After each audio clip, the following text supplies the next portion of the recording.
De ontem para hoje eu tinha feito duas repostagens de vídeos do Black Pigeon Speaks e por alguma razão deu pau, então como eu não tô com vontade de ter que baixar o vídeo de novo, fazer a conversão e fazer o upload de novo pro YouTube para numa dessas correr o risco de dar problema de novo, eu vou acabar fazendo o vídeo que eu já pretendia fazer, que eu já estava com o material todo pronto, que é para falar sobre o livro The Fate of Empires.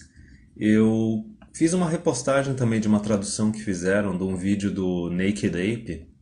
O cara nem é MGTOW nem nada disso, só que ele fez um vídeo muito resumido, de menos de 15 minutos, explicando um monte de problema que tem na sociedade hoje em dia por causa do comportamento feminino e por causa da participação delas na política.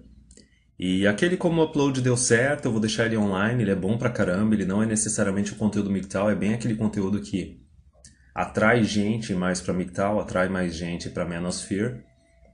Mas enfim, tem vários links aqui nesse vídeo. E daí eu coloquei também as versões traduzidas e originais do Black Pigeon. E eu já tava com vontade de fazer esse vídeo já há mais tempo, porque eu li o livro há um tempo atrás, por causa dos vídeos do Black Pigeon, por causa dos vídeos do Naked Ape. Eu tinha separado já umas imagens assim para passar alguns parágrafos bem interessantes comparando com a nossa sociedade atual e o que ele explica no livro dele. E também porque o TFM ele fez uma análise assim com uma resposta pro Black Pigeon, que para variar o Black Pigeon ele não respondeu, mas eu vou chegar nesses detalhes. Então assim, o negócio é o seguinte, a gente tem esse autor, o John Bagot Glubb, é um cara lá da virada do século XIX para o século XX, o cara que participou do Império Britânico, era do exército, e daí ele saía viajando para as missões dele, assim, passava anos fora do país de origem dele. Só que daí ele, segunda formação dele, além de militar, era historiador. E daí, de forma resumida, ele começou a fazer uma análise das sociedades e ele viu que o jeito que a gente estuda a história é de uma forma muito superficial e muito fracionada. Basicamente, a gente estuda um pouco da história de um determinado país num espaço de tempo muito curto. A gente não vê como é que foi a ascensão e o colapso desse país. A gente não vê qual é a sociedade que existia antes de ter a ascensão desse país e qual a sociedade que surgiu depois, porque basicamente é um ciclo que, assim, uma sociedade tem a sua ascensão, o seu ápice, a sua queda, aí vem uma outra e toma um lugar. É como se no cenário mundial sempre existisse um império, ou mais de um império, assim, uns dois, três impérios que competem entre si.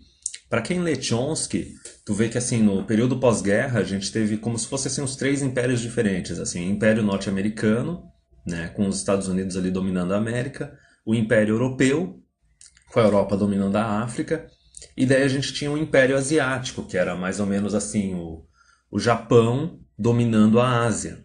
Lógico que em cada uma dessas regiões ainda existiam alguns conflitos internos, por exemplo, da Europa com a União Soviética, só que a União Soviética não estava se expandindo tanto. Na Ásia também teve o Japão um conflito com a China, mas enfim.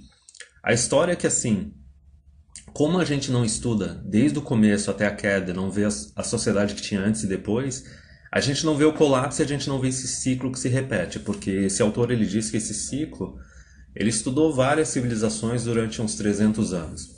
E eu vou chegar mais nesses detalhes. É aqui, ó, uma frase dele para introduzir. Decadência é uma doença moral e espiritual, resultante de um período muito longo de riqueza e poder, produzindo cinismo, o declínio de religião, pessimismo e frivolidade. Os cidadãos de tal nação não vão fazer um esforço para salvar a si mesmos, porque eles não estão convencidos de que qualquer coisa na vida merece ser salvada. Isso pega um pouco dos textos do Yuri Bezemov, que é um daqueles caras do marxismo cultural no Ocidente, que daí ele começa a soltar aquelas ideias de fazer as próprias pessoas da civilização ocidental começar a odiar o Ocidente e querer sabotar a sua própria civilização e não querer salvar ela. Só que o interessante é que, além dessa parte do Yuri Bezemov, se tu for pegar esse livro do John Bagot Glubb, ele mostra que isso é um ciclo natural, entendeu? Que existe em diversas civilizações nos últimos séculos e nos últimos milênios, e é como se fosse uma coisa inevitável. E, de forma resumida, aqui eu vou falar qual é o problema. O problema é a democracia, tá? Na resposta que o TFM fez para o Black Pigeon Speaks, ele pegou muito bem assim a parte de que diz que mulheres, assim, apesar delas seguirem o grupo, tá? Seguirem a norma da nação, seja uma nação de esquerda, de direita e tudo mais, o problema é que naturalmente elas são esquerdistas, elas são socialistas e comunistas. Se tu deixar elas fazerem o que elas bem entender, elas vão só sugar e elas vão afundar a tua nação. E daí um exemplo que ele colocou absurdo, que era uma dessas mulheres feministas e comunistas aí do século XX, que ela chegou a falar coisa ridícula de dizer até que assim, criança tem que ter direito ao voto, porque as decisões políticas de uma nação estão dizendo respeito delas. Cara, como é que tu vai ter, imagina dentro de uma casa, tu dá um poder de decisão pro teu filho enquanto tu tá criando ele. Alguma coisa vai ser feita dentro da tua casa? É aquela coisa que eu sempre falo, tipo, a autoridade, nesse caso a autoridade política, tem que ser uma recompensa só para as pessoas que são responsáveis. Esse é o ponto. E assim, o Black Pigeon, ele é meio nacionalista e fica falando com um monte de mulher thread thought, um monte de mulherzinha tradicionalista threadcon. Só que assim, ele já fez até uns vídeos contra a MGTOW, que foi imbecil pra caramba. E o problema dele é o seguinte, ele não aceitou ainda completamente essa ideia de que mulher é totalmente diferente de homem e que mulher é naturalmente comunista, socialista e tudo mais. E ele ficou muito tempo perdendo de tempo discutindo online com aquela Lauren Southern e a não sei o que é Patty Bone, entendeu? Tipo, é toda mulher que fica no YouTube pagando de tradicionalista, dizendo que quer salvar a Europa, só que tipo, elas têm mais de 25 anos, elas não são casadas e não têm filho, tá ligado? Tipo, hipocrisia total. E o Black Pigeon, ele fica quietinho e não critica ela. Só que assim, na hora de criticar MGTOW, ele critica, tá entendendo? Porque ele tem aquela visão tradicionalista e nacionalista de que achar que assim, ó, pra ele se sacrificar pela nação dele, sustentar uma mulher e sustentar criança só pra propagar a nação dele e não receber nada em troca, tipo, pra ele isso é válido. E ele acha automaticamente que pra todo homem isso tem que ser válido. Não, cara, vai tomar no cu, entendeu? Se tu quer que o homem seja responsável pela mulher e pelos filhos, tu tem que dar autoridade dele sobre a mulher e sobre os filhos. Isso acontece em qualquer esfera. Como é que, por exemplo, um professor vai ser responsável pelos alunos na sala de aula se ele não tiver autoridade sobre os alunos, tá? Como é que numa empresa tu vai ser um gerente e tu vai ser responsável pelos teus funcionários, só que assim, tu não vai ter autoridade sobre eles? Eu falo, tipo, não existe responsabilidade sem autoridade. Isso tem que ser sempre lembrado. Então aqui, ó, a ideia do autor do The Fate of Empires lembra bastante aquele ciclo que o TFM desenvolveu durante anos, assim, durante uns 2, 3 anos no canal dele, que basicamente é um ciclo de 3 pontos, que assim, ó, a situação atual, inicial e natural da humanidade é o patriarcado pesado, é o patriarcado violento, tá? É aquela civilização que assim, imagina Mad Max, é isso, tá ligado? Mulheres são propriedade, tipo, um monte de criança morre, a taxa de natalidade é baixa também por causa dessa grande mortalidade infantil, tipo, um monte de homem morre, só os alfa que estão realmente no topo e são extremamente violentos são os que se reproduzem, as mulheres elas são obrigadas a se submeter para esses caras ou eles morrem, ou elas morrem, e daí, conforme o tempo vai passando e tu vai assentando uma civilização, surge o patriarcado leve, tá? No patriarcado leve, como no patriarcado pesado a gente tinha uma poligamia, um harém, assim, o alfa que tem um monte de mulher, no qual dizem até historicamente que assim, acho que 70% dos homens na história da humanidade não se reproduziram, enquanto assim uns 70% das mulheres conseguiram se reproduzir. Logo, o que se tira de conclusão a respeito disso é que houve uma poligamia. E que aquela regra lá da 80% das mulheres irem para os 20 homens que estão no topo não é só por causa de atração física, é por causa da necessidade de segurança e de recursos. Mas voltando, depois, conforme vai criando a civilização, a gente vai para um patriarcado leve, tá? Num patriarcado leve, assim, tu tem a monogamia, tá? Tanto os alfas quanto os betas na sociedade, eles têm que se casar e se relacionar só com uma mulher, e daí o homem tem que ficar investindo na mulher para cuidar dela e sustentar as crianças e tudo mais. Tipo, isso é uma coisa que a gente teve assim até 1950, assim, até a segunda onda feminista, tá? E daí depois disso, conforme vão implantando o ginocentrismo na sociedade, conforme vão surgindo movimentos feministas, tá? tu chega no período de feminismo. E daí no período de feminismo, a taxa de natalidade começa a cair porque as mulheres se tornam empoderadas, a monogamia acaba tomando um monte de paulada por causa da promiscuidade, porque o governo não está mais disposto a defender os homens também que estão em relacionamentos monogâmicos, o governo não quer garantir a guarda dos filhos para eles, não quer punir as mulheres quando elas traem, abandonam os maridos e tudo mais. E daí se torna uma sociedade cada vez mais instável, insegura, com um monte de desperdício de dinheiro, comunismo, socialismo e tudo mais, e daí tudo colapsa e a gente vai para um patriarcado pesado de novo. Então isso é só uma comparação, tem a imagem aqui, tem vários detalhes. Eu vou procurar o vídeo do TFM também para colocar aqui na descrição. Eu não lembro se alguém fez uma tradução, eu acho que fez, mas eu vou tentar encontrar. Então assim, vamos lá, ó. Eu coloquei no link a versão em PDF aqui na descrição do vídeo para quem quiser baixar o livro em inglês para ficar lendo. Tem o link do Google Translate, tu consegue acessar ali com um link do livro e pegar ele todo em português. Deve ter uns macetes para tu conseguir imprimir ele como PDF ou salvar como PDF. Isso daí o pessoal se vira, os dois links estão aí. Eu achei um vídeo, da mesma forma como o Misandry Bubble, teve um cara que foi herói e basicamente ele leu todo o Misandry Bubble e colocou um vídeo no YouTube. E quem acompanha aqui o canal já sabe que tem aquele macete do YouTube para tu pegar a tradução automática. Eu vou deixar um link aqui na descrição também desse Fate of Empires, né, o Destino de Impérios, todo em inglês, assim, em áudio no YouTube, com os detalhes aqui de como que tu faz para poder pegar e colocar para assistir no YouTube com as legendas. Óbvio que daí tem algumas partes que os caras vão falar muito rápido ou não, e daí tu pode diminuir a velocidade e customizar do jeito que tu bem entender. Para quem não quiser ler certo o livro, apesar dele ser bem curto e ser bem interessante de ler, mas quem não quiser fazer isso, dá para pegar o vídeo para ficar vendo traduzido no YouTube. Então, qual que é a premissa básica do livro? A premissa básica do livro é o seguinte, que assim, que todo império, toda nação, óbvio que tu pode falar, não, mas existem várias nações no mundo, mas eu estou falando daquelas nações que realmente exercem um poder mundial ou um poder regional, certo? Que realmente se tornam impérios e que tem vários outros estados menores que são estados subalternos, são estados clientes.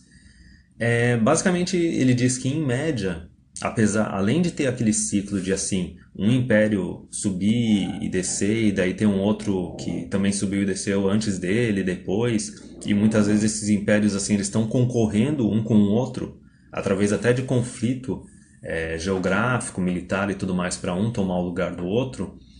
Basicamente, em média, cada império tem uma duração de 250 anos.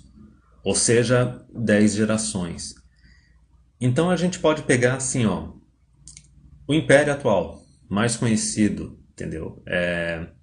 Tu pode falar da União Europeia, só que a União Europeia está sendo uma experiência totalmente artificial, da mesma forma que a União Soviética foi, da mesma forma que a China comunista foi, e daí não se sabe, pode ser que muito provavelmente a União Europeia, ainda mais pra gente que acompanha a notícia, não chegue nem a durar 10 gerações, porque não foi um império natural que surgiu naturalmente. O negócio foi forçado, entendeu?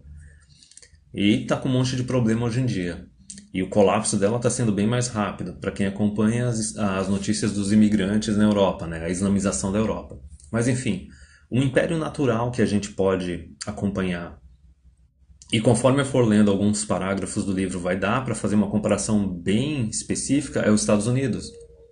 Os Estados Unidos eles surgiram lá em 1775, né? Era uma colônia, mas com império mesmo, República Norte-Americana, 1775. Então, se tu aplicar essa regra dos 250 anos, o negócio está aí. A gente está o quê? Está em 2018, cara, 2025. Tem gente que já fala que a Seguridade Social lá nos Estados Unidos em 2020 vai acabar, entendeu? Os democratas estão querendo puxar tudo quanto é tipo de imigrante, seja legal ou ilegal, para ir para o país e fazer o máximo de assistencialismo e tudo mais para ficar comprando voto, porque eles querem se perpetuar no poder, só que eles não se tocam que, assim, além de ter o colapso econômico do próprio país, que daí, como é que tu vai manter um país a hora que não tiver mais orçamento para o exército ou para a polícia, entendeu? Como é que tu vai defender o Estado de Direito, a propriedade privada e tudo mais? Tem outra questão que os democratas estão começando a descobrir, que assim os europeus já descobriram, que tu pode até trazer uns imigrantes para tentar comprar voto deles e para tentar consertar o problema da taxa de natalidade e tudo mais. Só que esses imigrantes, eles não são leais, especialmente em um período de colapso do império. Eles chegam na tua nação, eles pegam assistencialismo, dinheiro público do teu país, só que daí na hora da eleição eles não vão querer votar num cara do teu país. Eles vão formar as unidades tribais deles e eles vão querer votar em representantes deles.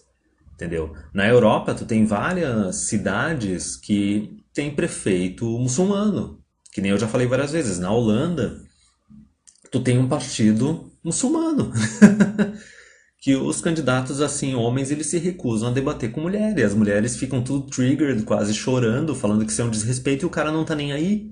E o detalhe é que a população muçulmana nessas regiões vai votar neles.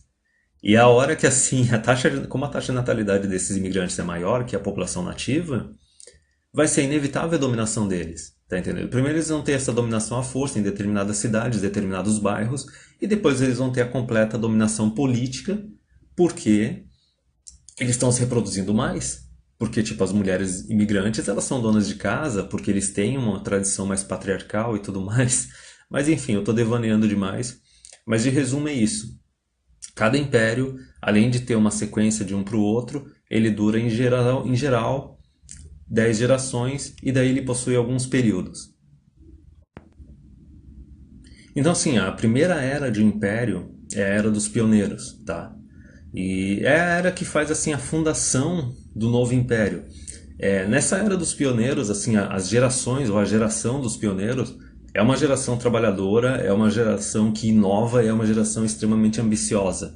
No parágrafo do texto, eles falam assim, por exemplo, são grupos assim que não tinham tanta proeminência no cenário mundial daquela época ou daquela região e que de repente eles têm um boom de trabalho, de conquista militar e tudo mais.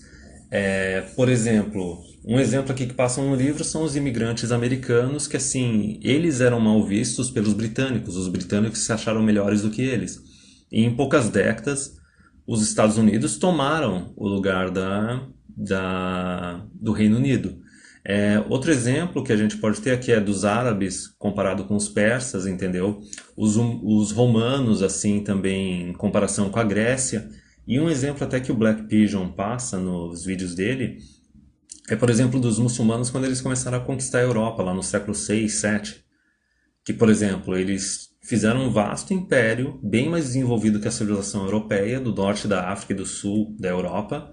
E pelo que ele fala no vídeo, eles com simplesmente 12 mil homens conquistaram a maior parte da Península Ibérica, chegando a dar até aquele negócio da Reconquista. Então, a primeira era a era dos pioneiros, que tem um boom, geralmente por causa de um pessoal que é extremamente esforçado e ambicioso e através de conquistas militares, tá? E de descobrimento também, formação de colônias e tudo mais. Aí tu tem o segundo período, que é o período de conquista, tá? Que ele é mais especificamente só de conquista militar. E daí, por exemplo, aqui um exemplo que eles passam é do Califato Islâmico e o caso também dos mongóis. Se tu for pegar também os mongóis, é exatamente isso, é umas 10 gerações. E os mongóis não chegou a ter tanta aquela parte de trabalho, de ambição e tudo mais, foi militar com a tecnologia e os recursos que eles tinham. A parte, assim, outro exemplo aqui é o Império Romano também, que ele combinou e copiou um monte de modelo dos gregos. E daí a parte também do Império Britânico, que tinha aquela união tanto do comércio com a parte militar, e a parte assim dos Estados Unidos, assim, que não teve tanta conquista militar, só que trouxe um monte de imigrante, teve uma conquista assim com os índios, só que foi mais aquela parte de formação de colônias e tudo mais. Então, assim, primeira era dos pioneiros, segunda era da conquista. A era da conquista ela que tem mais a parte militar, a era dos pioneiros tem mais aquela parte de ir para territórios desbravados e se esforçar pra caramba para tomar o seu lugar no mundo. A terceira era é a era do comércio. Depois que tu já tem aquela fundação da tua nação, do teu futuro império, e depois que tu tem aquela parte assim das conquistas militares, geralmente também com bastante expansão de território, tu tem a era do comércio, que é aquela era que assim, tu começa a absorver os frutos daquilo que foi construído anteriormente. Um grande exemplo disso é o Império Romano. O Império Romano na Europa, ele tem estradas que elas existem até hoje. Parece que no Império Romano, Stefan Molyneux fez uns vídeos a respeito. A população, na época da República, pagava pouquíssimo imposto. A população era rica pra caramba por causa da grande extensão de comércio e riquezas, diferentes riquezas econômicas que existiam. Então, assim, ó, a vantagem da era do comércio é o grande território que abre a nação para recursos naturais que existem em todo esse território, constituindo um grande bloco econômico, tá? As outras sociedades que existiam, que eram menores que o Império, elas possuíam um mercado bem menor. E daí não tinha como fazer comércio também, porque geralmente eram várias nações pequenas assim que tinham mais conflito militar entre elas. A partir do momento que tu não tem mais aquela conquista militar, não tem aquele desperdício de esforço e de vida humana, e tu pode partir para o comércio, as civilizações elas começam a enriquecer muito mais. Por exemplo, aqui, ó, o bloco do Império Romano. O Império Romano ele ia da Síria até o Reino Unido, no seu período de maior expansão. A outra era que tem a quarta é a era do intelecto, tá? Que assim, com a tua economia bombando e daí a competição que vai surgindo depois disso, não tem mais a competição militar, não tem mais a competição por recursos, aí tu tem a competição por inovações tecnológicas, grande desenvolvimento. Aí tu vê, por exemplo, assim, criação de universidades, tu chega naquele período assim que tem muito mais tecnologia sendo desenvolvida e assim, o estilo de vida das pessoas por causa dessas tecnologias começa a mudar com muito mais velocidade. Tu quer um exemplo bem claro disso? Pega mais ou menos o jeito que era século XIX. Como é que as pessoas viviam no começo do século XIX e como é que elas viviam no final do século XIX. Século XIX é aquele período que o pessoal começou com cavalo, com vela, com lâmpada de gordura de baleia e eles terminaram o século com carro movido a combustível, com carro movido a bateria, com lâmpada, com energia elétrica, com trilhos de trem que atravessavam continentes. E a outra questão é a seguinte, essa tecnologia começa a ser transferida também para os militares, consolidando ainda mais o poder deles. Então tu pode ver também a grande força que é o exército norte-americano, que não tem nenhum outro exército no mundo que consegue competir com ele, por enquanto. Depois disso a gente tem o período de afluência, tá? E aqui o que mostra é que assim, no período de afluência tu tem uma grande melhora da qualidade de vida dos cidadãos dentro do império. Tu pode pegar, por exemplo, nos Estados Unidos eles dizem que um norte-americano que consegue ganhar 30 mil dólares por ano, que é uma coisa baixa lá, ele está no 1% mais rico do mundo. Só que daí aqui, a outra coisa, isso daqui é uma interpretação lá do autor. Ele fala que isso, infelizmente, leva a uma grande diferença ainda maior entre os ricos e os pobres. Tu pode ver assim mais ou menos o surgimento não necessariamente só de milionários, mas por exemplo, o surgimento de bilionários, tá? E daí tu tem uma sociedade elitista que surge dentro do império que controla a maior parte dos recursos do império. Isso é uma coisa que pode ser vista hoje em dia. E assim, a gente tem aquela parte não só de recursos naturais, tá? A gente tem a parte de recursos tecnológicos. As grandes organizações, as grandes multinacionais que basicamente são donas de uma grande fatia da internet, tá? E assim, a outra questão é que assim, eles começam a querer manter o monopólio deles. Então assim, não é só aquela parte assim, a competição vai diminuindo e eles querem manter o monopólio deles. Então, tu pode ver como isso pode afetar também negativamente a parte da inovação. Tu vê que a sociedade ela chega num período bem alto e dela começa meio que a estagnar. E se tu for ver assim, da parte da tecnologia, cara, pega por exemplo assim TI. Se tu for ver assim desde ali de 2005, não teve tanta inovação assim como teve anteriormente. E daí o último período, né? Acho que é o quinto período, é a era da decadência, tá? Esse é o último e o estágio final de todos os impérios. Ele é marcado por uma diminuição das virtudes morais e dos princípios que geralmente são promovidos por um grupo superafluente e pela classe média. Então, assim, tu tinha aquelas virtudes, nacionalismo, responsabilidade e tudo mais, que eram, assim, as virtudes que criaram o império. e que foram surgindo, assim, sendo mantidas até um pouco antes ali do período de afluência, tá entendendo? E daí assim, ó, isso se torna a parte assim de querer mostrar a sua riqueza, tu pode ver isso através do materialismo, estilo de vida consumista, tá entendendo?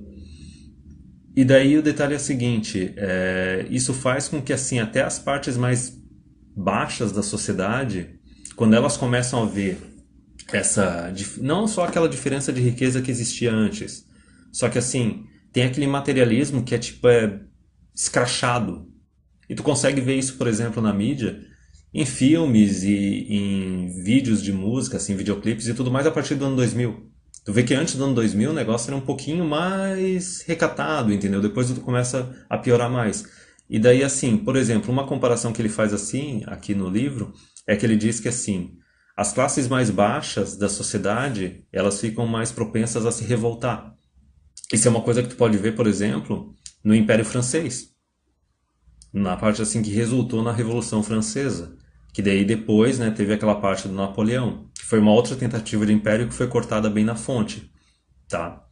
E assim, ó, esse estado do império, do período de decadência, faz com que a maior parte dos impérios eles sejam destruídos por dentro, tá?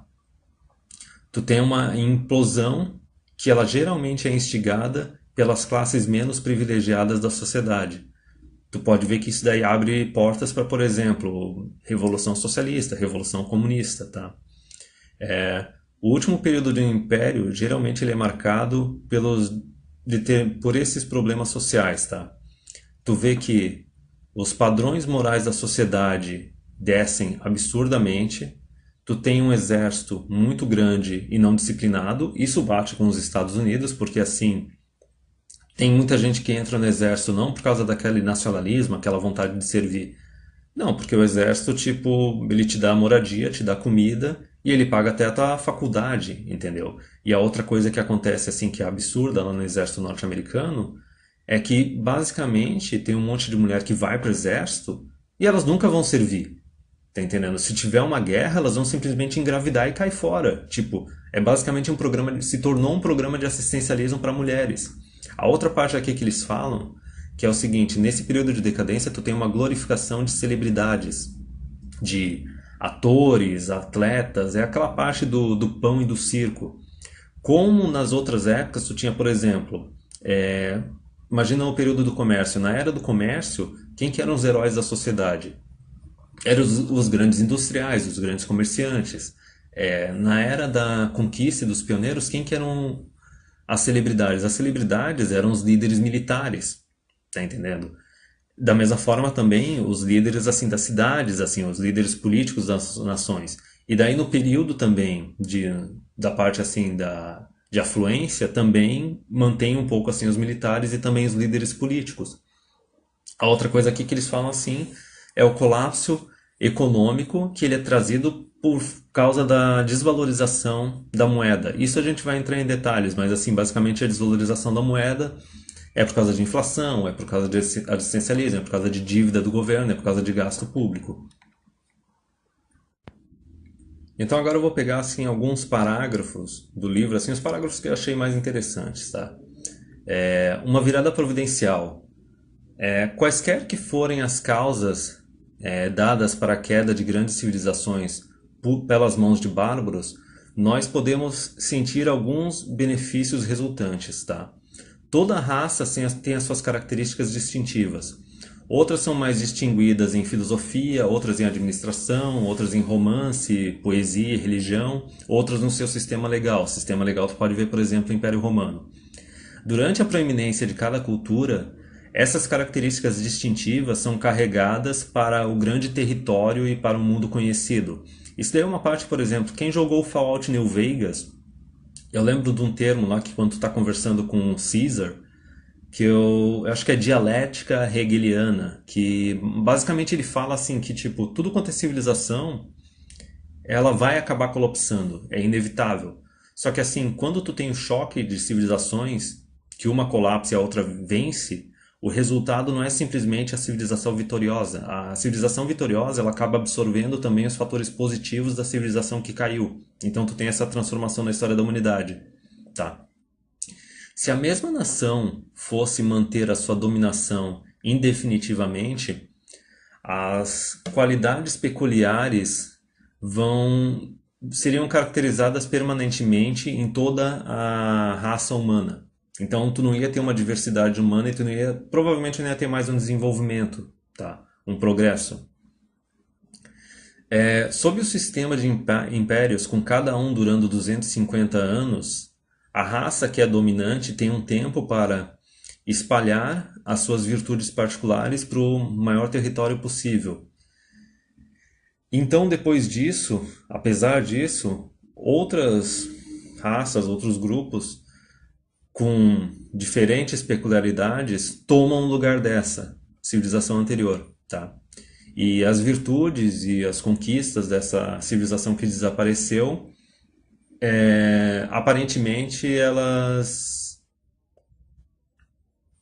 também são, não é aparentemente, elas também são disseminadas, porque tu acaba absorvendo o da cultura que caiu, tá? Então, por causa desse sistema, cada uma das várias raças que existiram no globo e na história da humanidade, elas têm um período de grandeza no qual as suas qualidades elas são colocadas a serviço da civilização humana. Então, basicamente, o que ele explicou aqui é o seguinte: tu pode pegar até a civilização ocidental, os últimos 2.000 anos, ou pega até os últimos 4.000 anos, entendeu? Cada civilização que foi surgindo, ela foi pegando características, tecnologias, recursos, assim, das civilizações que surgiram antes. E a gente estuda bastante essa história, tipo aquela parte, assim, do começo da história da humanidade, na Mesopotâmia, aí depois o Império Egípcio, depois a Grécia, Roma, os grupos que surgiram na Europa, assim, todos eles acabam pegando alguns recursos, algumas tecnologias, algumas virtudes das civilizações que existiram anteriormente. Então, por causa disso, das diferentes raças e civilizações, e cada uma com as suas características positivas, cada um com seus pontos fortes e fracos, os pontos fortes são passados adiante na humanidade e os pontos fracos vão sendo eliminados. Os efeitos do intelectualismo. Existem várias coisas na vida humana que não são sonhadas pela nossa filosofia popular, tá? A disseminação de conhecimento parece ser a atividade humana mais beneficial, tá? E ainda assim, em cada período de declínio, é caracterizado pela expansão da atividade intelectual. Então, assim, por que ele fala? Ele fala que ele tem aquele período de afluência, o período do intelectualismo, que até o Black Pigeon comentou no vídeo dele, que daí chega uma hora que assim que o pessoal fica naquela punheta intelectual, naquele debate político que não dá em nada. Isso acaba sendo um desperdício de tempo e um desperdício de recursos, quando necessariamente para tu manter a sociedade tu precisa mais de ação. Tu precisa mexer no mundo real, tá? E não ficar no mundo das ideias, tá? Todos os atenienses e tá. Aí aqui ele fala sobre como os atenienses, eles passavam a maior parte do teu tempo fazendo nada, além de simplesmente ficar discutindo filosofia, entendeu? Durante o período de declínio do intelectualismo grego, tá? Aí assim, só que tem aquele lado bom. A era do intelectualismo, ela é acompanhada por grandes avanços nas ciências naturais, tá? Ó, no nono século, por exemplo, na era de Memnon, os árabes conseguiram medir a circunferência da Terra com precisão admirável. Então tu pensa, século IX, tá? A gente usa os números arábicos até hoje, tá? 7 séculos iriam passar antes que a Europa Ocidental descobrisse que o mundo não era plano, tá? Menos de 50 anos depois, as descobertas científicas de Mammon, do Império Árabe, que tinha colapsado, tá?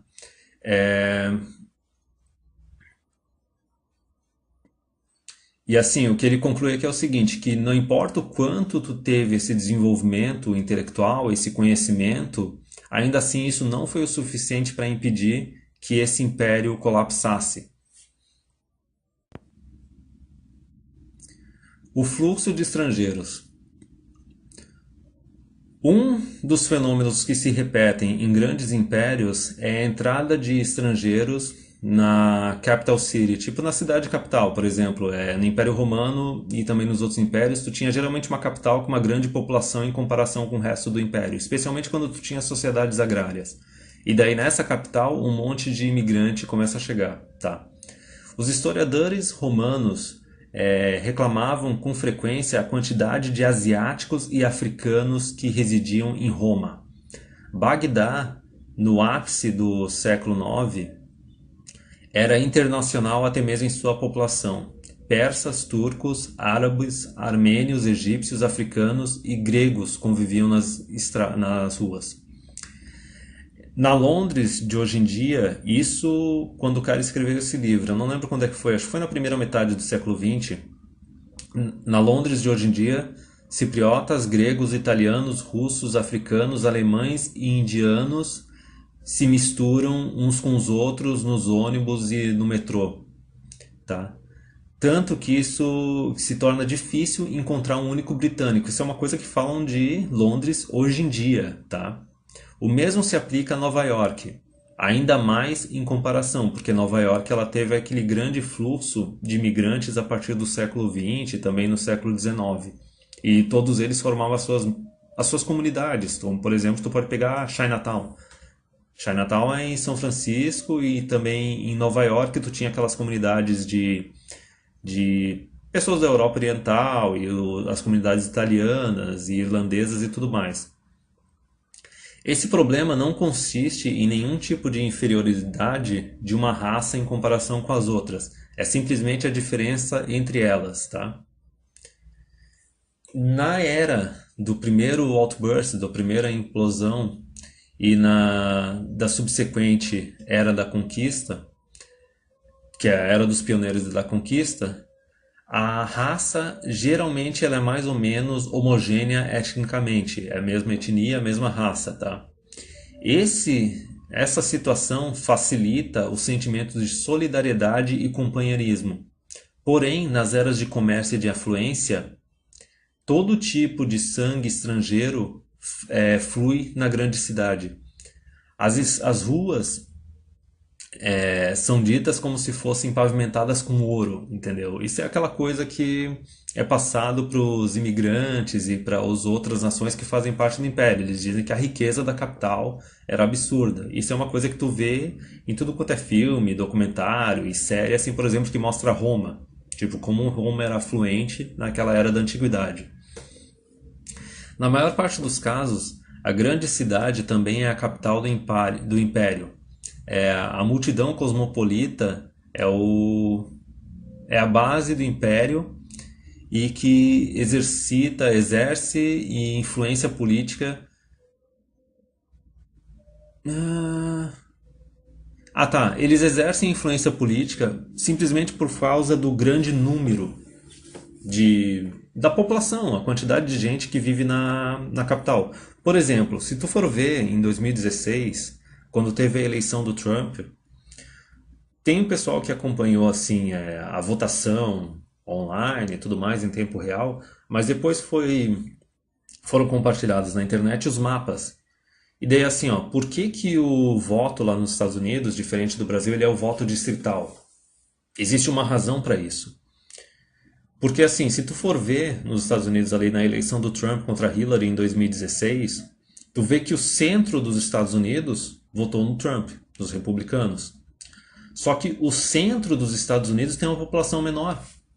São cidades menores, tem a parte agrícola, tem a indústria e tudo mais. Enquanto assim, na costa leste, Nova York, e na costa oeste, Califórnia, Los Angeles e tudo mais, votaram massivamente nos democratas. E assim, a maior parte da população está nas duas costas. Então assim, se não fosse o voto distrital nos Estados Unidos, a Hillary teria sido eleita. Por que isso está errado?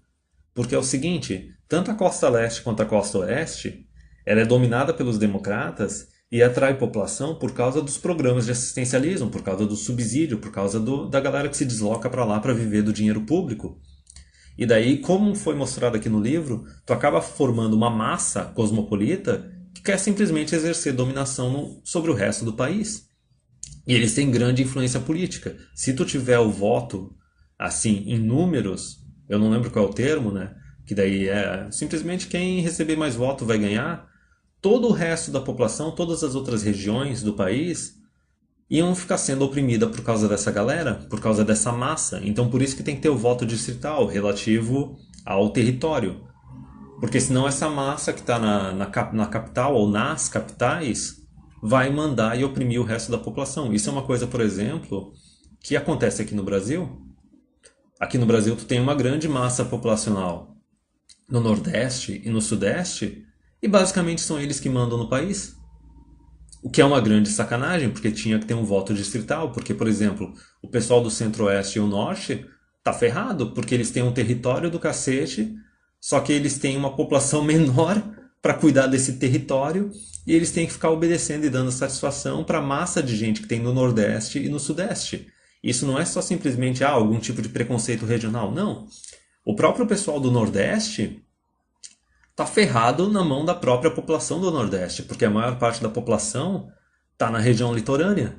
Então o pessoal que tá no interiorzão do Nordeste tá ferrado, porque também eles têm que cuidar de um território grande pra caramba, passam as necessidades deles e tudo mais, só que simplesmente é o pessoal que está nas grandes cidades do litoral que simplesmente mandam na vida deles. Continuando aqui, ó, a segunda ou a terceira geração de imigrantes estrangeiros pode parecer estar totalmente assimilada, tá? Mas geralmente eles constituem uma fraqueza em duas direções. Primeiro, a natureza humana básica deles geralmente é diferente da natureza humana da população original do Império. É aquela coisa que eles falam das características, aptidões, valores e tudo mais, tá? Na raça imperial que existia anteriormente, tá? Ah, não, assim, ó, se a raça imperial que existia anteriormente era lenta e teimosa, os imigrantes eles podem vir de raças mais emocionais, tá? Dessa forma, introduzindo rixas que podem surgir nas políticas nacionais, mesmo se eles parecerem ser leais à tua sociedade. Então é aquele negócio, por exemplo, que eu falei da entrada dos imigrantes na Europa, tá?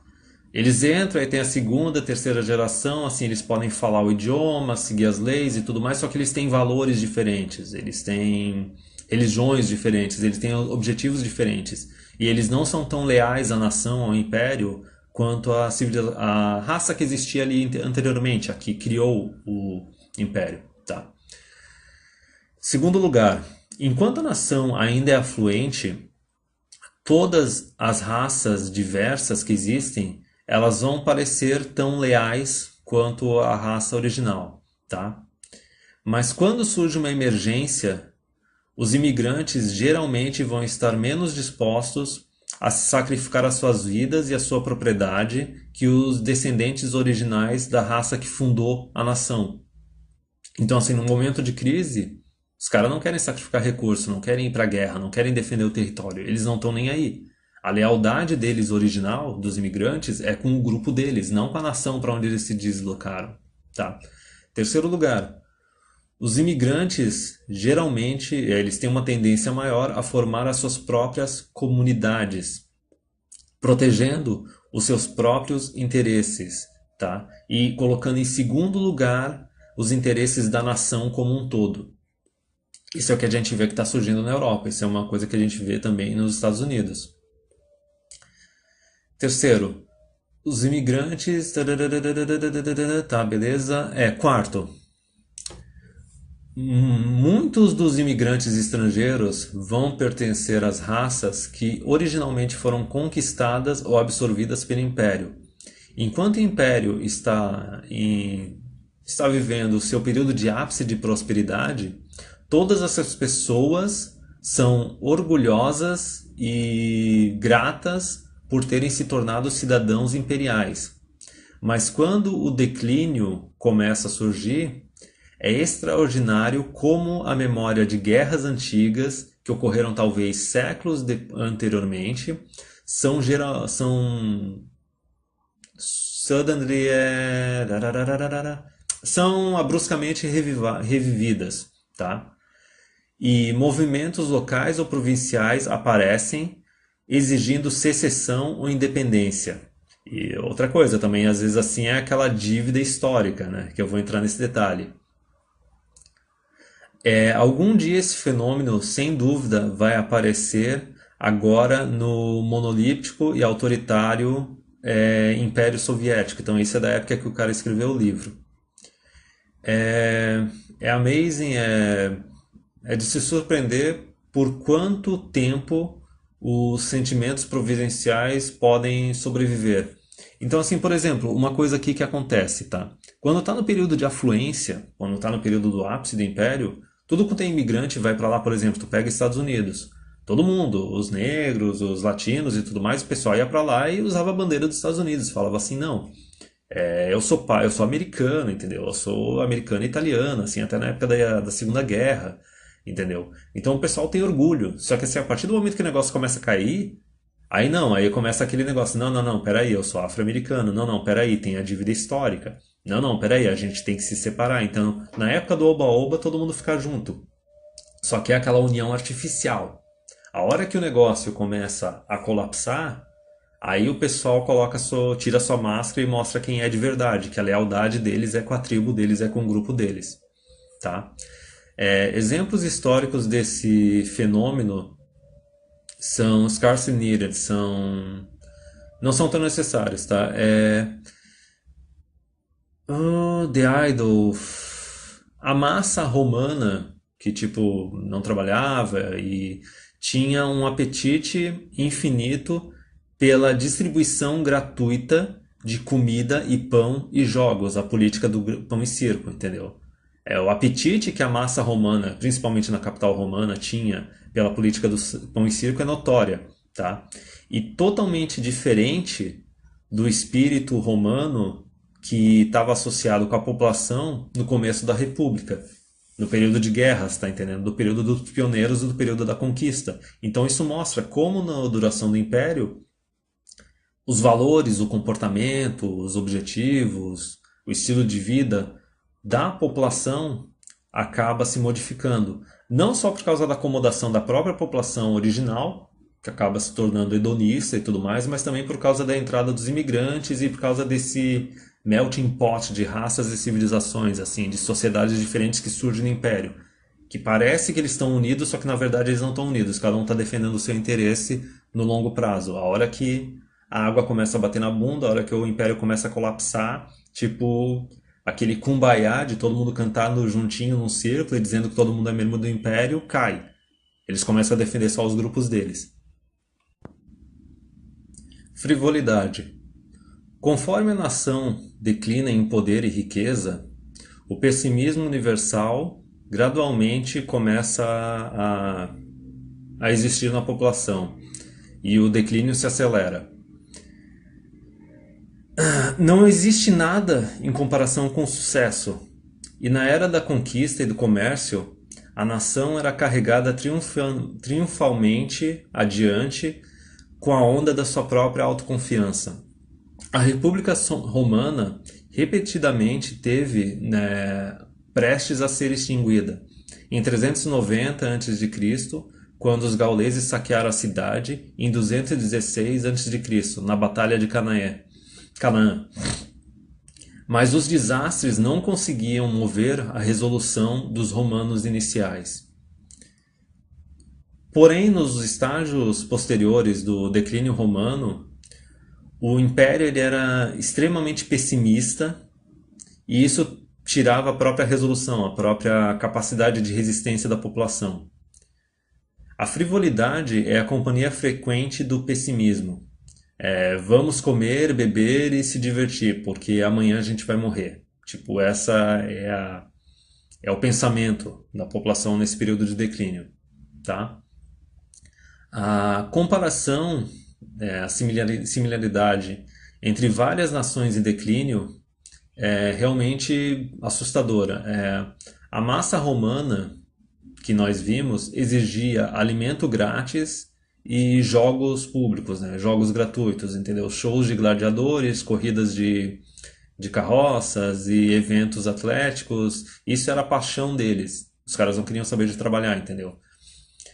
No Império Bizantino, as rivalidades entre os verdes e os azuis no hipódromo é, chegava à importância de ser uma grande crise. É uma coisa, por exemplo, que o Black Pigeon Speaks coloca no vídeo dele, que assim, a população para, uma coisa que eu acho absurda, por exemplo, quando tem Copa. A população simplesmente para, o pessoal para de trabalhar para assistir a porra do jogo.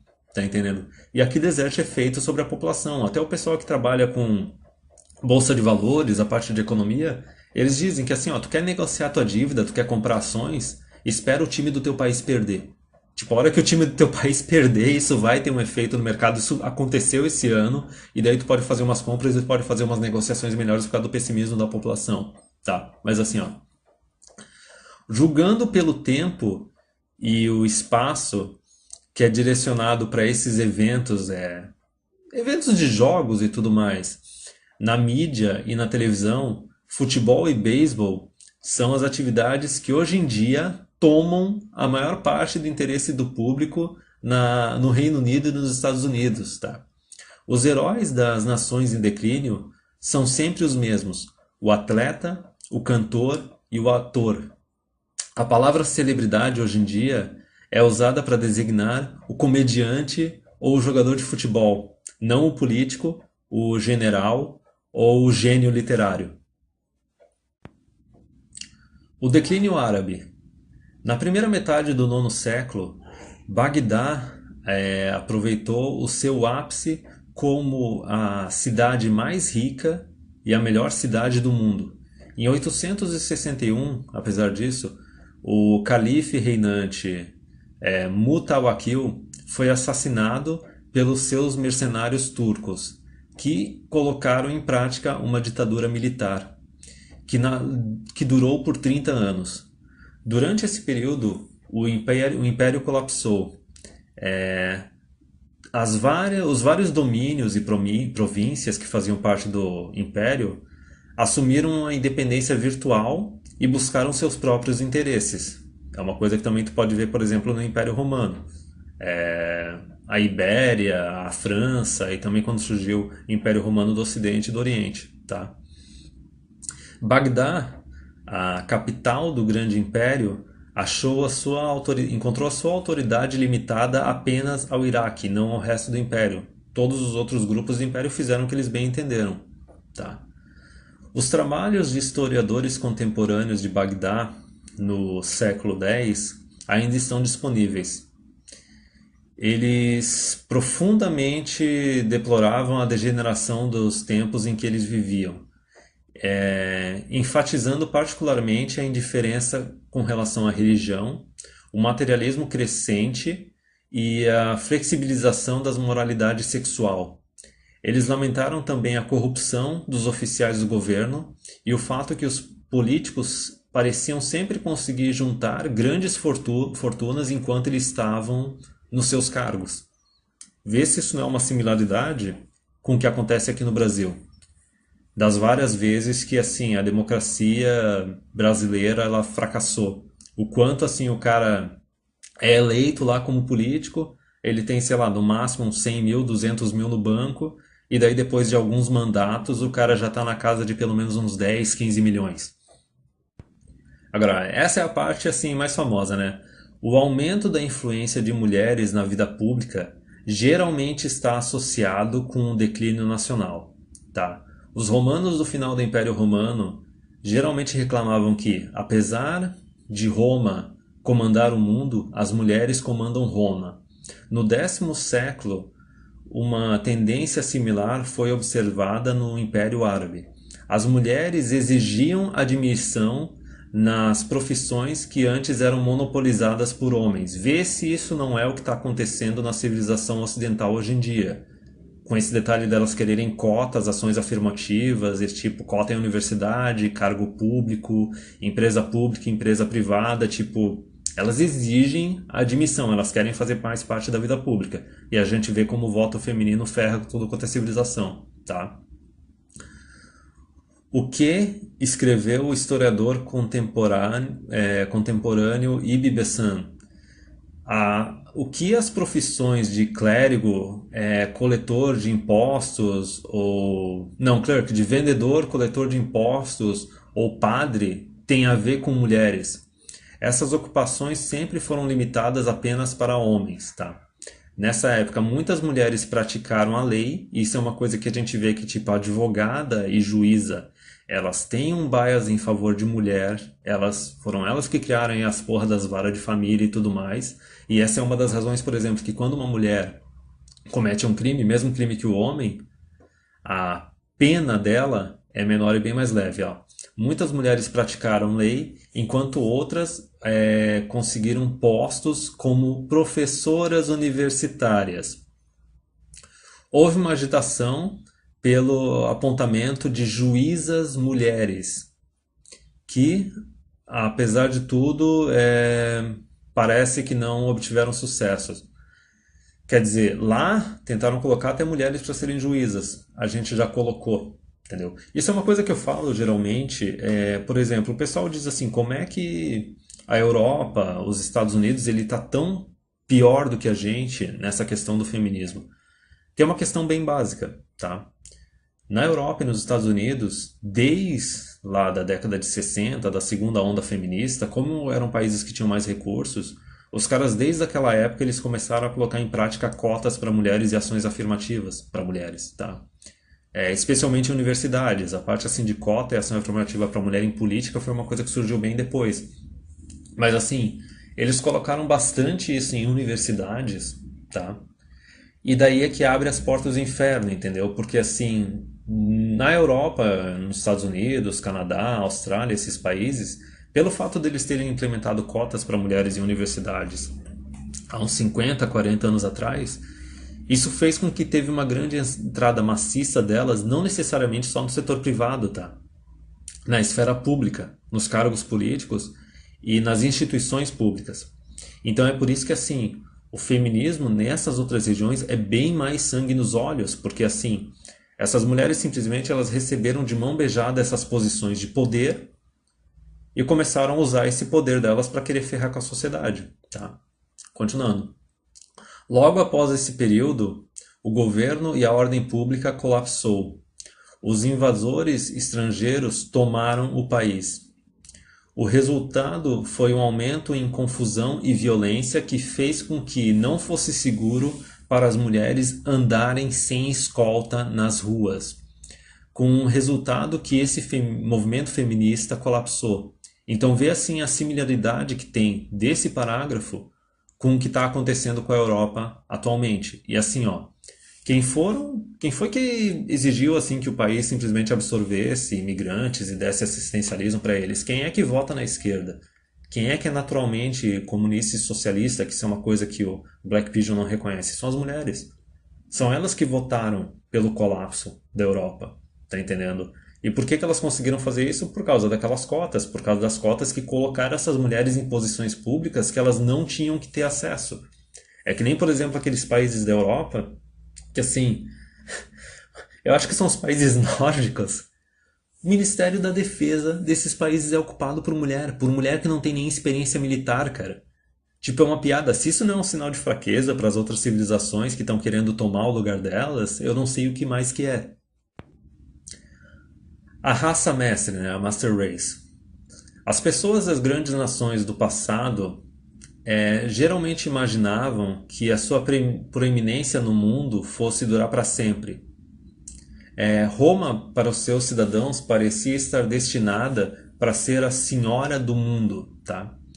Os califes Abbasside de Bagdá declararam que Deus apontou eles para dominar, né, rule, para comandar a humanidade até o dia do julgamento. 70 anos atrás, muitas pessoas da Grã-Bretanha, isso de quando o livro foi escrito, né, acreditavam que o Império fosse durar para sempre. Provavelmente esses 70 anos atrás deve ser 1880, por aí, antes da Primeira Guerra. Apesar de Hitler ter falhado no seu objetivo, ele declarou que a Alemanha iria comandar o mundo durante milhares de anos. Sentimentos como esses são publicamente expressados sem nenhuma derisão, mostram que, em todas as eras, a ascensão e a queda regular de grandes nações passou desapercebida. As simples estatísticas provam que a rotação de uma nação para outra ocorre em intervalos regulares. Essa é a parte que ele fala, por exemplo, que a cada 250 anos surge um império e outro. E todos eles, no período de ápice deles, eles acham que eles estão destinados para durar para sempre. The Belief... A ideia de que uma nação iria comandar o mundo para sempre, naturalmente encorajada pelos cidadãos da nação que está liderando qualquer período, é para atribuir a sua proeminência de virtudes hereditárias. Por exemplo, eles têm essa ideia, especialmente na época de ascensão e na época de ápice, porque eles acham que assim, as virtudes deles vão ser hereditárias, isso vai ser passado sempre adiante, eles vão conseguir se manter. É aquela ideia, por exemplo, de o pessoal que se casa, tem filho e acha que os filhos vão ser iguais a eles, entendeu? É assim, ó, eles carregavam o seu sangue, eles acreditavam que essas virtudes eram carregadas no seu sangue, que as pessoas não iam mudar o comportamento. Qualidades que constituem eles como se fosse uma raça de super-homens, aquele do Ubermensch do Hitler, tá entendendo? Que ele tinha aquela ideia do homem do partido nazista. Uma ilusão que... Tá. Isso é uma ilusão, tá? Porque até mesmo essas nações, elas chegam a um ponto de começar a usar o trabalho barato de estrangeiros. Por exemplo, no Império Romano tinha os escravos, entendeu? Por exemplo, se a gente for pegar as nações assim dos últimos 100 anos, assim, a gente tem aquele comércio internacional. E daí aqui, por exemplo, ó, eles pegam a mão de obra barata dos estrangeiros e colocam eles para executar os trabalhos que a população nativa de origem do lugar não quer exercer, entendeu? Por exemplo, aquela parte ali dos Estados Unidos, dos imigrantes latinos, os imigrantes do México, que vão para os Estados Unidos fazer os trabalhos que os norte-americanos não querem mais fazer, tá? Só que assim, tem a outra parte mais importante aqui, ó. Eles colocam esses imigrantes não só para fazer os trabalhos que eles não querem fazer, mas eles colocam eles também para servir como mercenários para lutar as batalhas deles. Então, assim, quando o Império está num período de declínio, tu vê que o exército dele não é mais composto pela raça que criou esse império, tá? Isso tu consegue ver no final de Roma, tá? Que basicamente os imigrantes iam para Roma para fazer aquele serviço do exército e teve vários imperadores ali do final de Roma que não eram romanos nativos. Tinham vários imperadores que assim tinham vindo ali da época da região da Ibéria, que era a colônia mais antiga deles, entendeu? E se tu pega também nos Estados Unidos, é a mesma coisa. Tu vê que assim, no exército deles tem um monte de negro, tem um monte de latino, entendeu? É aquele pessoal que não era da raça de origem, mas tipo, não tem mais aquele patriotismo, não tem aquela vontade de se sacrificar pela nação. Não estou falando se isso é certo ou errado, só estou falando que é o que acontece, tá? Essas pessoas mais pobres, elas estavam muito satisfeitas, elas são totalmente satisfeitas em migrar para as cidades ricas do Império. E daí elas formam uma forma adulterada de homogeneidade com a raça conquistadora, tá? E daí a raça conquistadora, ela inconscientemente, né, a raça de origem, assumiu que eles seriam para sempre os líderes da humanidade. E daí, por causa disso, eles relaxam as suas energias e passam a maior parte do seu tempo se divertindo e vendo esportes e celebridades e tudo mais. Simplesmente eles acham, não, a gente já conquistou, a gente tem esse império gigante, a gente não precisa mais se esforçar. Então a gente vai ficar agora só se divertindo e colocar os outros serviços que a gente não quer fazer, coloca os imigrantes para fazer esses serviços. O estado de bem-estar social, ou a seguridade social, essa parte aqui é importante, tá? Quando o estado de seguridade social foi primeiramente introduzido no Reino Unido, tá?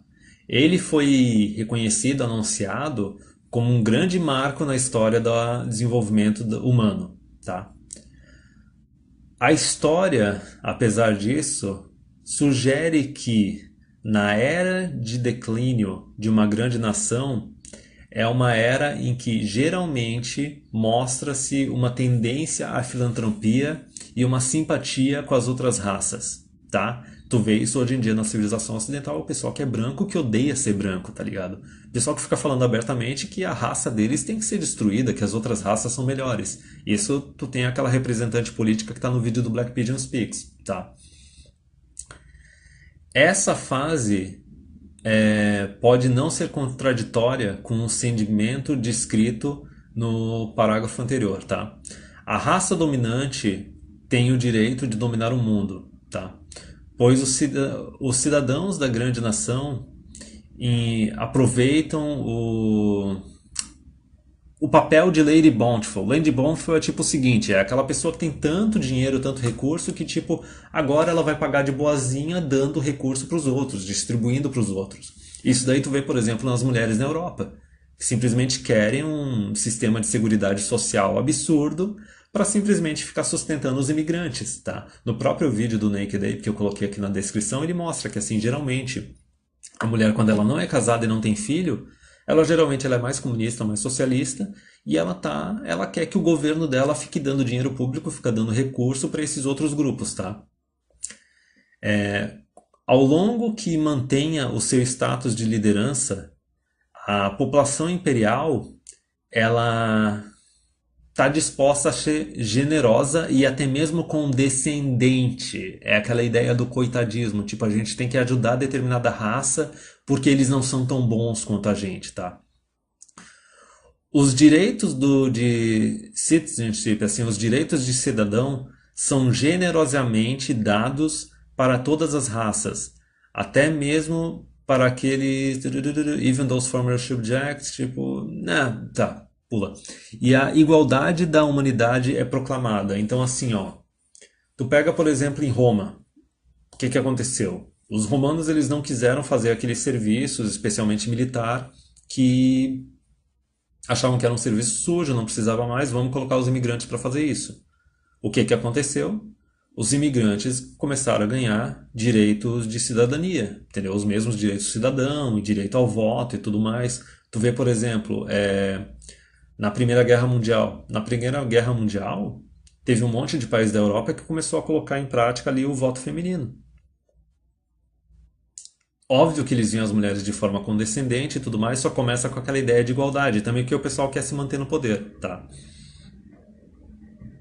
O Império Romano passou por esta fase na qual igualdade de cidadania foi dada para todas as populações, de forma que até mesmo pessoas das províncias se tornaram senadores e imperadores. Tipo, não tem nada de errado nisso se isso for dado com base em mérito. Por exemplo, a forma de ascensão no Império Romano era através do serviço militar, tá?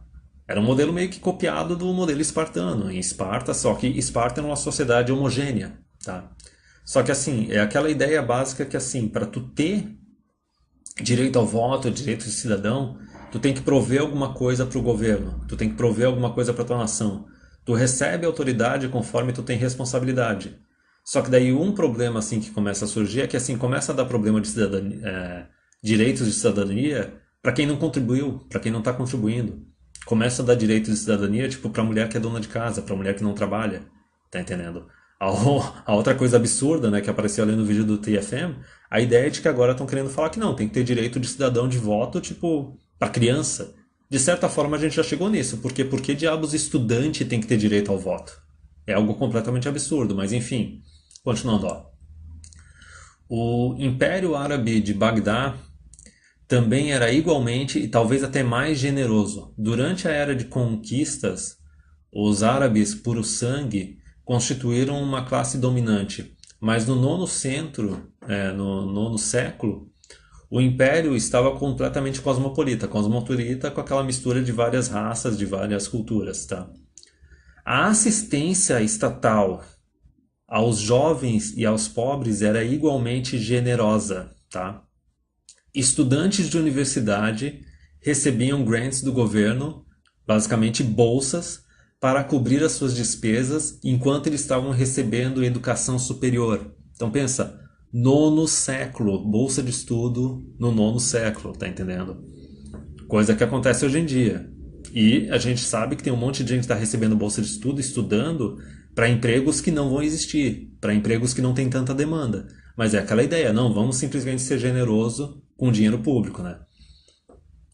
O Estado, da mesma forma, ofereceu tratamento médico gratuito para os pobres. O primeiro hospital público gratuito foi aberto em Bagdá, no reino de Harun al-Rashid, em 786 até 809, que foi a época que ele governou. Tá? E Under Hisson, pelo filho dele, Mamun, os hospitais públicos e gratuitos apareceram por todo o Império Árabe, da Espanha até onde é conhecido hoje como Paquistão. A impressão de que o império vai sempre ser automaticamente rico faz com que o império comece a gastar de forma absurda na sua própria benevolência. Até um momento em que a economia colapsa, as universidades são fechadas e os hospitais caem em ruína. O Brasil não é tanto um império assim, só que tu acha que isso já não está acontecendo com as universidades? Tu acha que isso já não está acontecendo com os hospitais? A gente tem aquela Constituição de 88, 89, que deu tudo quanto é tipo de direito pro cidadão brasileiro e criou aquele país das maravilhas, só que a gente ou nunca teve recurso suficiente para ter esse serviço público, entre aspas, gratuito, como também tem outra coisa que acontece, que é o seguinte, a população corrupta começa a pegar essas instituições e começa a usar elas para se enriquecer. A gente tem aquela ideia que não, é só político que é corrupto. Não, cara. Tem muito funcionário público que pega as universidades, pega os hospitais públicos e fica usando o negócio para se enriquecer. O que te garante que, por exemplo, ali, a Federal do Rio de Janeiro estava usando 95% do orçamento dela para folha de pagamento? O que te garante que as UPAs, os postos de saúde, os hospitais públicos, os funcionários públicos desses hospitais também não façam isso?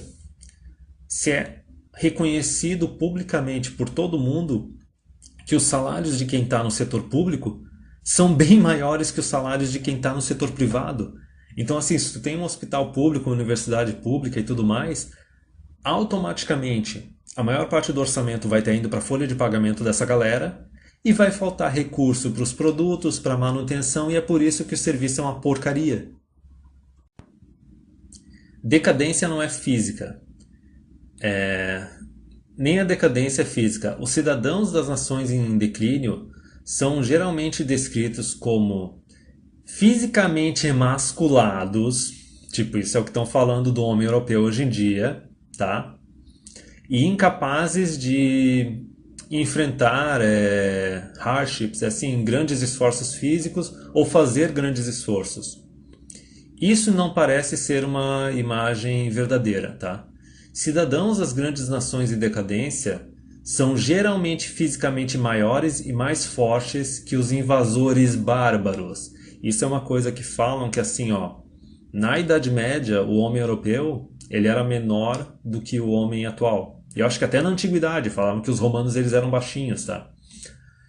Além disso, foi provado que a Inglaterra, na Primeira Guerra, os homens jovens criados na riqueza e do Império tiveram pouca dificuldade em se acostumar com a vida nas trincheiras. A história da exploração prova o mesmo ponto.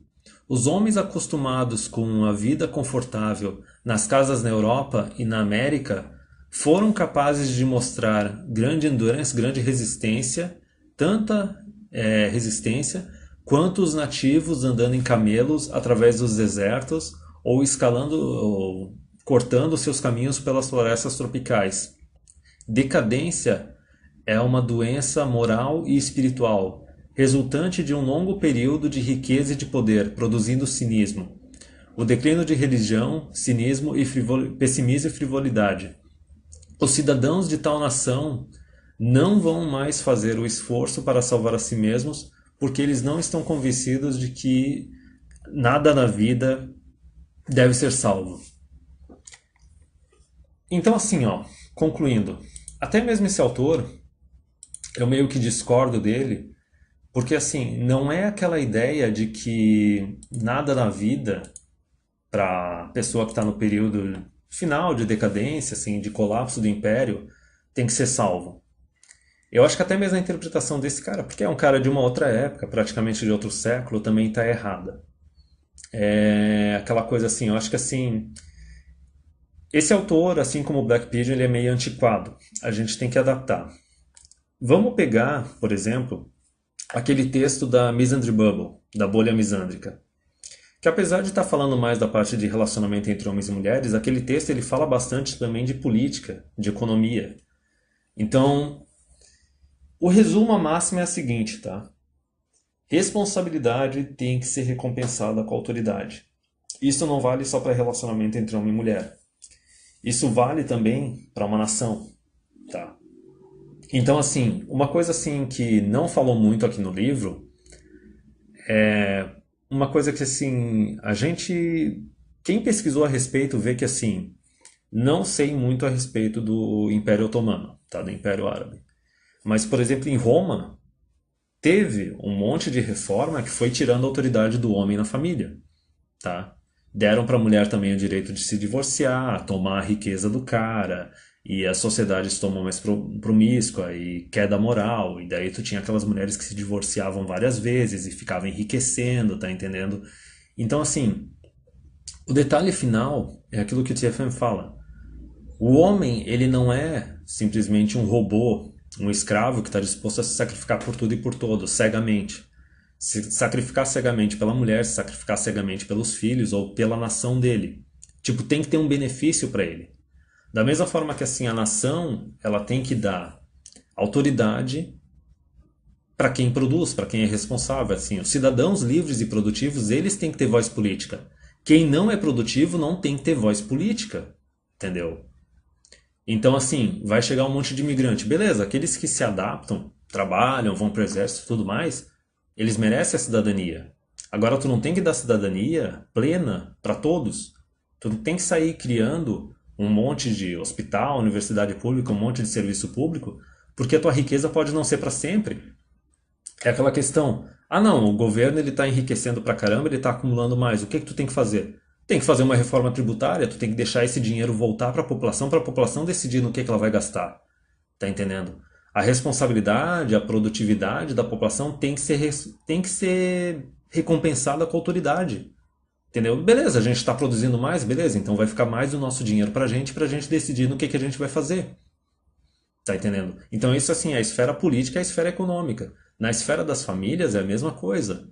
Entendeu? Se tu for ver assim, ó, tem muitos textos que surgiram desde aquela parte lá da crise dos imigrantes na Europa, que é o seguinte: ah, o homem europeu ele está emasculado, ele não está querendo defender a nação, ele não está querendo defender a mulher europeia. Só que o detalhe é o seguinte, que nem o pessoal o cara que escreveu o Misandry Bubble falou. A nação ela está disposta a dar autoridade para esses homens? Ela está disposta a defender esses homens? As mulheres estão dispostas a respeitar e se submeter a esses homens que elas querem que sejam responsáveis por elas? Não estão, tá entendendo? O governo não está te apoiando. O governo não está te respeitando. As mulheres não estão te apoiando. As mulheres não estão te respeitando. Tá entendendo? Os políticos também, se tu for pegar de Sun Tzu, a arte da guerra, eles não são um líder que inspira a tua lealdade, que faz com que tu queira se sacrificar por eles ou pela nação. Então, assim, eu não digo que é um cinismo, eu não digo que é um pessimismo, tá? O que eu digo aqui de conclusão, apesar de ter muita coisa interessante nesse livro, é o seguinte: no período de pioneiros, no período de conquista, no período de comércio, tu não tem aquela ideia de que tipo tem que ter igualdade em todo mundo, tu não tem aquela ideia que tem que dar direito de cidadão para todo mundo. Quem era visto como a celebridade naquela época? Era quem produzia coisa real. Era o líder político que tinha sucesso e tinha lealdade da população. tá? Era o grande comerciante que conseguia gerar emprego e tudo mais. Era o líder militar que conseguia defender o território e conquistar novos territórios, entendeu? Era tudo gente que estava produzindo, era gente que tinha mérito. Esse pessoal, ele tinha autoridade, ele tinha cidadania. É o que eu tô falando. O homem, ele não é um robô, um escravo que não tem interesse próprio que vai se sacrificar por tudo ou por todos, entendeu? Tu quer que a pessoa se sacrifique por alguma coisa, seja responsável por alguma coisa, seja a economia, seja a nação, seja a família, mulheres e crianças, tu tem que recompensar eles, tu tem que dar autoridade para eles, entendeu? E tu tem que saber diferenciar quem é produtivo, quem é responsável, de quem não é produtivo, não é responsável. Então, assim, eu vou falar o seguinte, o problema não é a entrada de imigrantes, tá? O problema não é o fato do império se tornar extremamente confortável, nem nada disso, não é nada disso, cara. O problema que faz a decadência de todo o império é simplesmente o seguinte: é a ideia que começa a surgir no império de igualdade entre todos, tá? Essa distribuição de recursos que começa a acontecer no império, e daí isso faz o seguinte, cara, faz com que quem é mais apto, quem é mais capacitado, que era para estar no topo, simplesmente para de se esforçar. Começa a não dar a mínima, tá? Tu quer um exemplo bem claro disso? Imagina assim, que numa família tu tem 3 filhos, tá? Tu tem 2 filhos que estão sempre ajudando dentro de casa, nos serviços domésticos e tudo mais, e tu tem um terceiro filho que não faz porra nenhuma. Se os pais não recompensarem, não reconhecerem esses 2 filhos que estão ajudando bastante a família, o que eles vão fazer? Eles vão começar a não fazer porra nenhuma. Tá entendendo? Eles vão emular o comportamento do terceiro filho que não faz nada porque não tem recompensa. É natureza humana. Tá? Isso se estende à esfera política, se estende à esfera econômica, se estende à esfera familiar. Tipo, a nação é como se fosse uma grande família. Não importa essa parte assim, ah não, mas o problema é a diversidade de valores, de cultura, de raça e tudo mais. Não, cara. Tipo, tu pode ter várias etnias, várias religiões, só que a cultura tem que ser homogênea, mesmo que isso tenha que ser mantido à força. E a forma mais simples de tu fazer isso é o seguinte, é tu ter uma sociedade baseada no mérito. Entendeu? Quem tem mais autoridade tem que ser quem vai produzir mais, porque isso vai ser benéfico para a sociedade. É um esquema de recompensa. Tá entendendo? Tu vai ter aqueles cidadãos mais fracos e menos esforçados que não querem se sacrificar. Beleza, eles vão ter uma vida de merda na sociedade. Só que eles não vão receber direitos de cidadania, eles não vão receber autoridade sobre os outros, eles não vão receber nada. É aquela coisa, tu quer não se esforçar? Beleza, tu vai ter uma vida de merda, tu vai estar na base da sociedade. Só que o pessoal que quer se esforçar, que quer alcançar aquela mobilidade social, esse pessoal tem que ser incentivado a isso, tem que ser recompensado com autoridade, com cidadania, porque é esse pessoal que vai fazer bem para a sociedade como um todo e vai fazer ela avançar. Então, na minha opinião, os impérios eles caem porque eles perdem essa ideia. Eles chegam nesse período, chegam nessa ideia que faz essa ideia do mérito, que beneficia toda a nação, que faz a nação se desenvolver, e daí simplesmente chega um momento que eles abandonam a ideia do mérito. Outro exemplo, por exemplo, é numa empresa. Numa empresa, se tem um cargo lá que tem um grande grupo, e daí quem se esforça não é reconhecido. Daí os funcionários de merda, assim, tipo, estão lá, ninguém critica eles, recebem o mesmo salário da pessoa que se esforça pra caramba, o que vai acontecer? Vão parar de se esforçar. A ideia final é essa, entendeu? Então, assim, foi bastante coisa nesse vídeo, acho que ele tá bem longo, mas a ideia principal que eu queria passar era isso, tipo, a meu ver os impérios, eles colapsam porque eles abandonam ou param de reconhecer a natureza humana, tá?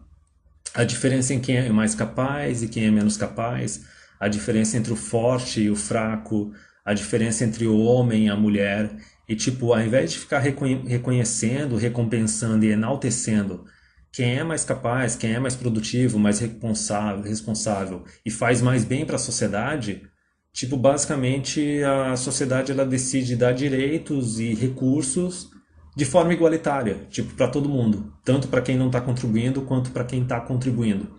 Isso faz com que o pessoal que fazia a sociedade funcionar defendia ela, fazia a manutenção dela, protegia e tudo mais, esse pessoal simplesmente abandona o barco.